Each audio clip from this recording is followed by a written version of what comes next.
Welcome to Caracomp Insider, where high-tech facial recognition meets real-world intelligence.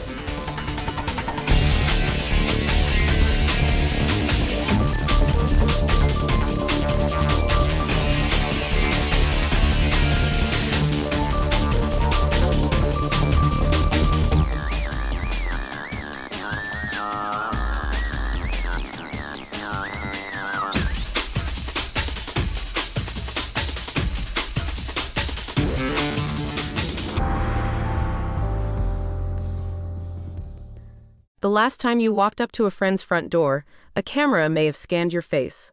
It measured the distance between your eyes, it built a faceprint, and it stored that faceprint in a system you never agreed to join. You weren't asked, you were never told. Here's why this reaches almost everyone. Nearly 4 in 10 American homes now have a doorbell camera, a Ring, a Nest, or something like it. That means the sidewalks, the porches, the shared driveways of tens of millions of homes are being watched. In December, Amazon switched on a Ring feature called Familiar Faces. It uses AI to recognize repeat visitors. The homeowner opts in, the delivery driver, the neighbor, the kid selling cookies, they don't. So the question threading through this whole story is simple. Who agreed to any of this? Let's start with one person, a delivery worker. They walk up to a door 100 times a day. Each porch camera with Familiar Faces turned on can scan their face and log them as a repeat visitor. They never signed a form, they never saw a pop-up, and that's the exact gap a new class action lawsuit is built around. According to the complaint filed against Amazon, there's a difference between the owner saying yes and a stranger being captured. The owner consents, the person on the sidewalk gets no notice and no choice. For the rest of us, that means your face could be in a database because of a decision your neighbor made. Now look at where this feature works and where it doesn't. Amazon blocks Familiar Faces in Illinois, in Texas, and in Portland, Oregon. Google does the same thing with its Nest cameras in Illinois. The face detection is off by default there. Why those places? Because those states and that city have strong biometric privacy laws. Illinois has one called BIPA, the Biometric Information Privacy Act.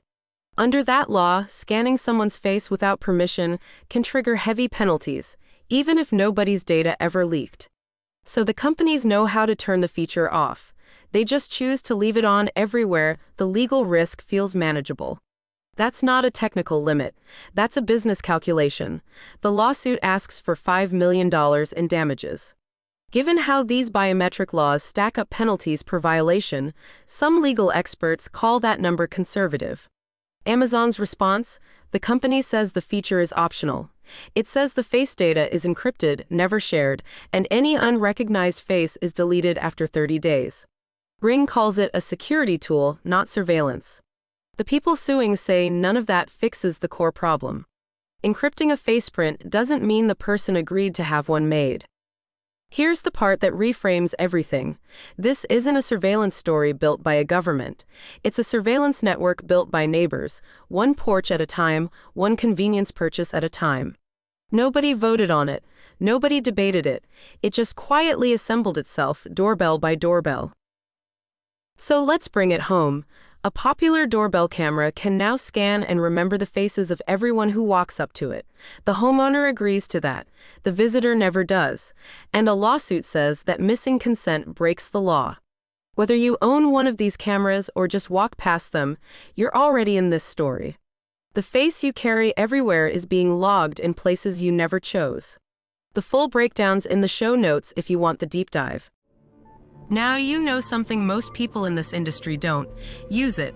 And when you're ready to put it to work, caracomp.com. We'll see you tomorrow.